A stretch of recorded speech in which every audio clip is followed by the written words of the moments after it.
இந்த இடஒதுக்கீடு கேட்டவுடன் கிடைத்து விடவில்லை.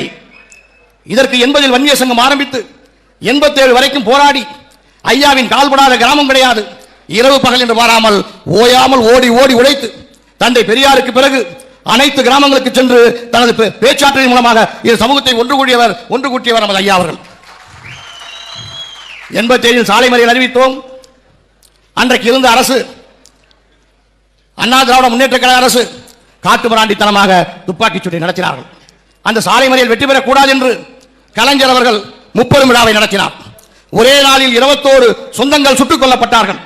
கேட்பதற்கு நாதி இல்லை. ஐயாவை சிறையில் அடைத்தார்கள். லட்சக்கணக்கான இளைஞர்கள் சிறைக்கு சென்றோம். நமது பெண்களின் தாலி அறுக்கப்பட்டது. லட்சக்கணக்கான வழக்குகள் போடப்பட்டது. இன்றைக்கு இருக்கின்ற எந்த ஒரு அரசியல் கட்சி தலைவர்களும் இது தவறு என்று சொல்லவில்லை. ஒரே நாளில் 21 பேரை சுட்டுக் கொண்டு விட்டார்களே, இப்படி நடக்கலாமா என்று கேட்கவில்லை. லட்சக்கணக்கான இளைஞர்கள் சிறையில் அடைக்கப்பட்டார்களே, இதை தட்டி கேட்கவில்லை. நமது ஐயா அவர்கள் சிறை அடைக்கப்பட்டார்கள்.